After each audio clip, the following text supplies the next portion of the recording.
E quando dizemos que Portugal está assim, ficamos com essa percepção de que Portugal de facto é um país altamente corrupto, mas ainda não consegui perceber de facto. E não é? Todos os países socialistas são corruptos. Não é socialista, não é corrupto Portugal? Claro que é.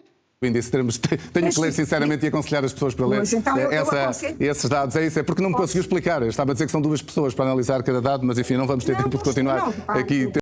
Quem não vê que Portugal é corrupto ou está a mentir ou é tapado dos olhos. Vamos fazer. Não estou. Peço desculpa, Dra. Margarida Mano, mas ainda não consegui perceber como é que conseguem ler qual é o conjunto do painel que avalia em Portugal em concreto para dizer que Portugal está onde está. É isso que eu não estou a conseguir perceber. Não me está a conseguir dizer. Dava-lhe só um minuto para me conseguir explicar isso. É como é que em Portugal diz que estamos onde estamos. Ainda não consegui perceber isso. Peço desculpa. Repare, nós estamos em 57.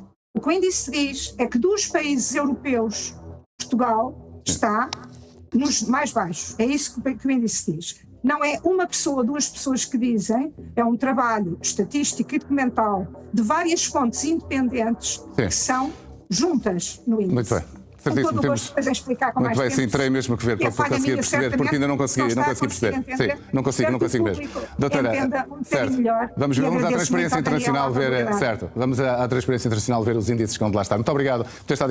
Isto é mentir. Ele está a mentir puramente, porque ele está a ser pago para dizer mentiras. E connosco, só tenho que apostar. Caríssimos amigos, bem-vindos ao nosso canal. Hoje, trazemos uma análise crítica sobre o papel da RTP, a emissora pública portuguesa, e a sua atuação que levanta sérias questões sobre a imparcialidade jornalística. A partir do momento que é pago com dinheiro público, claro que vai haver corrupção e ele está a ser comprado. Porque a RTP é paga com dinheiro público. Recentemente, durante uma entrevista sobre o Índice de Percepção da Corrupção de 2024, observámos uma postura alarmante por parte do jornalista da RTP. Em vez de esclarecer o público, ele parecia empenhado em desacreditar a entrevistada e o relatório apresentado, demonstrando uma incompreensão ou, pior ainda, uma recusa em compreender os dados discutidos. Portugal obteve o pior resultado de sempre no Índice de Percepção da Corrupção 2024. Porque está a ficar escancarada a corrupção, não é? Está a ficar daquela que já nem escondem nada. É bom mostrar que não faz mal, que eles não querem saber, por isso. 9 posições no ranking global. Está agora no 43º lugar, num total de 180 países. Abuso de cargos públicos, falhas na prevenção de conflitos de interesses, favoritismo político ou até mesmo nepotismo. São alguns dos fatores que fazem com que Portugal complete agora 9 anos consecutivos de declínio no índice de percepção. Dá a Portugal 57 pontos numa escala de 0 a 100, onde 0 representa um nível extremamente elevado de corrupção percebida e 100 um setor público altamente íntegro. Fica assim na 43ª posição em 180 países. Portugal sempre foi muito corrupto, sempre foi assim. Perdendo 4 pontos e 9. Sempre foi o amigo que dá um jeitinho, um amigo que passa à frente por causa do jeitinho, sempre foi assim. Posições relativamente ao ano anterior. É o pior resultado de sempre para o país que é agora considerado também um dos piores da Europa Ocidental. Não podemos ignorar os inúmeros casos de corrupção que têm manchado a reputação de Portugal. Desde o ex-primeiro-ministro António Costa até ao presidente Marcelo Rebelo de Sousa, ambos envolvidos em situações verdadeiramente vergonhosas que abalam a confiança dos cidadãos nas suas instituições. O exemplo vem de cima, mas não podemos esquecer que os eleitores também têm a sua cota de responsabilidade. Ao eleger repetidamente líderes corruptos, tornam-se cúmplices e refletem a podridão do sistema político que ajudaram a criar. Ainda assim, consegue manter-se à frente da Espanha e da Itália. Obviamente, apresentei a minha demissão. A Operação Influencer continua a ser apontada pelos especialistas como uma das principais causas desta queda, mas são as falhas na implementação da estratégia anticorrupção do governo, bem como a falta de recursos para monitorar. Eles nunca vão implementar nada para a corrupção, nunca, porque só se eles não podem roubar, eles vão para a política para poder roubar, porque o poder da caneta é o que dá dinheiro, não é mais nada. Autorizar o executivo que mais se destacam no documento. Quanto à média global do ranking, os resultados também não são animadores. Há uma tendência de estagnação preocupante com mais de 2/3 dos países a registarem pontuações abaixo de 50. Já a União Europeia foge à regra e continua a ser a mais bem classificada, com 62 pontos. No topo da tabela está a Dinamarca, seguida da Finlândia e da Singapura. Países com democracias frágeis ou regimes autoritários continuam a apresentar as piores classificações.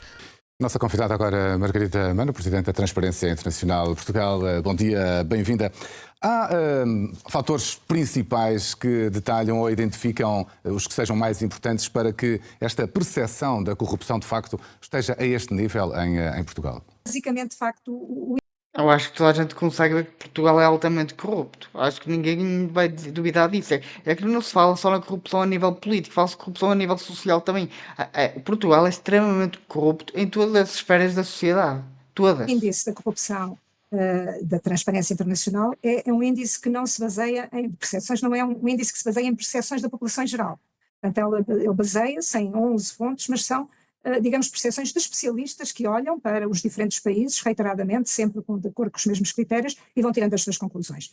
Há cerca de 1/3 dos países que caem mais do que 3 pontos, e isto é sintomático de uma certa ineficácia dos países, nomeadamente e em particular os países do Sul, na luta contra a corrupção. E, portanto, voltando ao caso de Portugal, aquilo que o índice traduz claramente é o dano reputacional que Portugal, fora, quando comparado com os outros países, está a sofrer, e eu diria essencialmente por 2 grandes razões, que de resto foram afloradas na peça. Uma razão que é uma razão estrutural, isto é, ao longo dos últimos, desde 2015, sistematicamente nós temos vindo digamos, a reduzir a nossa posição no índice, e isto porquê? Porque, e obviamente que isto tem um impacto, e um impacto também em termos, nomeadamente, de desgaste, porque estão identificados problemas estruturais que não vêm a ser corrigidos. E estes problemas estruturais estão identificados, todos nós os conhecemos, enfim, sentimos-los com perspectivas diferentes na pele em Portugal, mas são observados externamente enfim, temos várias fontes e fontes cruzadas, desde fontes do próprio índice, mas também estou a lembrar, por exemplo, o relatório que neste ano, 2024, saiu em janeiro, do GRECO, da 4ª e 5ª rondas da avaliação, onde dizia que a avaliação era claramente insuficiente do ponto de vista daquilo que era o comportamento de Portugal relativamente à correção das recomendações de 2015, só 2 de 13 é que estavam, digamos, ultrapassadas. E, portanto, claramente há aqui um conjunto de reforma, eu não diria de reformas, eu diria mais de problemas estruturais, porque alguns políticos nunca vão querer acabar com a corrupção, que é isso que os move para lá, é a corrupção que os move para a política. Nunca se vai implementar nada que elimine a corrupção. Nunca. a ver com reformas, mas quase todos têm a ver mais com uma atuação que é insuficiente. E é insuficiente porque, por um lado, quando são criados os mecanismos, e os relatórios que, digamos, onde se sustenta este índice, descrevem vários mecanismos que são criados, mas eles são ineficazes. Tem a ver com a falta de eficácia também na aplicação da justiça, na aplicação das leis, eu diria, e portanto mais com o setor da justiça, e depois, digamos, um conjunto de leituras que se fazem a partir mais relativamente ao campo político e que têm a ver, de facto, com questões de integridade na política e dos mecanismos que não existem, ou existindo, muitas vezes existem apenas verificações a priori, mas depois não há um acompanhamento posterior. Exato. Em termos de conflitos de interesse, etc. Questões estruturais por resolver. Depois há outra, que foi referida também na peça, que são os aspectos conjunturais do ano, e naturalmente no relatório 2 é referido a Operação Influencer, digamos, por aquilo que significou e por aquilo que representou. A Operação Influencer foi o alto expoente dos 70 mil euros escondidos em livros e armários, foi o alto expoente. Em termos de percepção sobre a integridade no setor público, aqui neste caso, não só do ponto de vista do governo, do ponto de vista do Ministério Público, enfim, do ponto de vista até depois de aspectos criminais que vieram a ser levantados mais tarde em termos de envelopes com dinheiro em sítios inusitados, enfim, portanto, eu diria que são estes 2 fatores. E depois não há corrupção, não é? Imagina se houvesse. Sendo que naturalmente o primeiro é aquele que nos deve fazer olhar no sentido, olhar para este índice como um alerta para melhorar. Já dizia o outro. A bagaça tá no bolso e tá gostoso. Toma. Eles querem é dinheiro, mais nada, é dinheiro. Para a reputação de Portugal e para melhorar a vida dos portugueses, que é isso que nos interessa, só há uma forma no combate à corrupção, e a Transparência Internacional de Portugal tem estado muito envolvida nela, e está, que é basicamente assumir um compromisso efetivo e agir para ser eficaz. Mas isso não tem um alto nível, desculpe lá já agora, mas enfim, como sei, é Transparência Internacional, não tem um alto nível de subjetividade. É que eu não estou a perceber exatamente como é que é feito. Estava-lhe a perguntar esse índice em concreto, como é que é feito para tentar perceber também, porque estamos a falar de percepções, não é? Isso muito rapidamente para tentar perceber, porque normalmente o índice é feito com as perguntas diretas, não é? É só isso. Eu não quero fugir de maneira nenhuma, por isso é que eu disse que não são questionários. cara é perceber, não é? Porque ele é pago com dinheiro público, o dinheiro que é desviado, não é? Não são inquéritos que estão na base deste índice, de nenhum dos indicadores.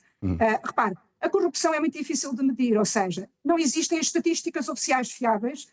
Aliás, há ausência de dados. Vejamos nós, na justiça, temos dificuldade de ver, quanto mais do ponto de vista internacional. Há uma corrupção oculta que não se vê e há riscos de manipulação que determinam que não há hipótese de medir objetivamente, com dados estatísticos, a corrupção. Então, o que se faz é, de acordo com vários critérios, e digamos, alguns destes índices têm 20 anos de trabalho, alguns nasceram com fundações, outros nasceram com instituições, são da responsabilidade de instituições internacionais. O que se faz é pegar numa perspectiva, num conjunto de critérios, vejamos, por exemplo, a resposta às recomendações internacionais que são feitas a países. Faz-se o levantamento das recomendações e vê-se o que é que os países evoluíram, o que é que fizeram relativamente a essas.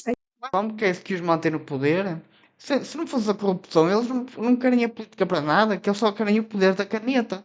Eles só querem o poder da caneta, mais nada. A esse trabalho. E depois, naturalmente, que todo esse trabalho tem que ser analisado e validado por especialistas. Muito concretos, e quando dizemos que Portugal está assim, ficamos com essa percepção de que Portugal, de facto, é um país altamente corrupto, mas ainda não consegui perceber, de facto, o índice. Tenho que ler sinceramente e aconselhar as pessoas para ler então eu aconselho. esses dados. É isso, é porque não me conseguiu explicar. Eu estava a dizer que são 2 pessoas para analisar cada dado, mas enfim, não vamos ter tempo de continuar. Aqui temos que fazer. Não estou. Peço desculpa, doutora Margarida Urbano, mas ainda não consegui perceber como é que conseguem ler qual é o conjunto do painel que avalia em Portugal em concreto para dizer que Portugal está onde está. É isso que eu não estou a conseguir perceber. Não está. Portugal está onde está porque políticas socialistas, as pessoas socialistas também. E quando se é socialista, é altamente corrupto. É isso. Não me está a conseguir dizer. Dá-lhe só um minuto para me conseguir explicar isso. É como é que em Portugal diz que estamos onde estamos. Ainda não consegui perceber isso. Peço desculpa. Repare, nós estamos em 57.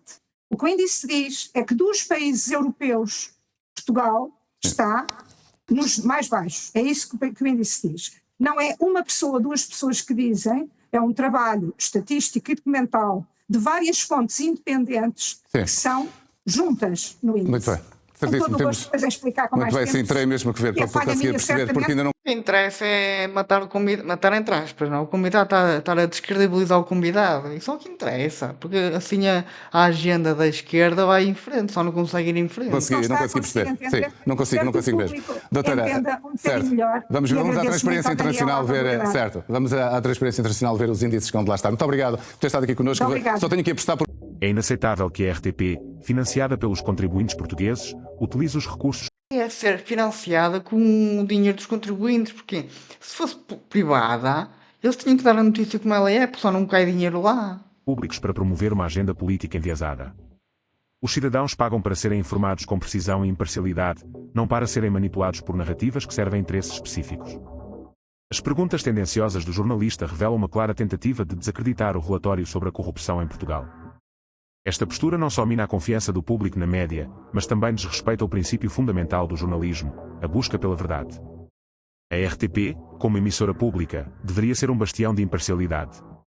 No entanto, o que vemos é uma instituição que se tornou o braço armado de governos que colocaram Portugal numa posição vergonhosa no índice de corrupção. Os responsáveis editoriais da RTP são cúmplices deste péssimo jornalismo de viés de esquerda, que constantemente ataca a direita política por expor verdades inconvenientes. É urgente que os portugueses exijam responsabilidade e transparência dos seus líderes e das instituições que os servem. Olha, em relação a isto, nunca nada vai mudar enquanto os políticos não mudarem. Melhor, as pessoas não mudarem, os políticos que estão lá. Porquê? Porque os políticos só vão para lá por causa do poder da caneta. Se não fosse o poder da caneta, ninguém queria ser político, porque político em si não dá dinheiro, ganha um pouco. Agora, o poder da caneta, isso sim dá dinheiro. É só o resumo daqui. O gajo está a ser pago com o dinheiro dos impostos dos portugueses para dizer aquilo que mais lhe convém. É só isso.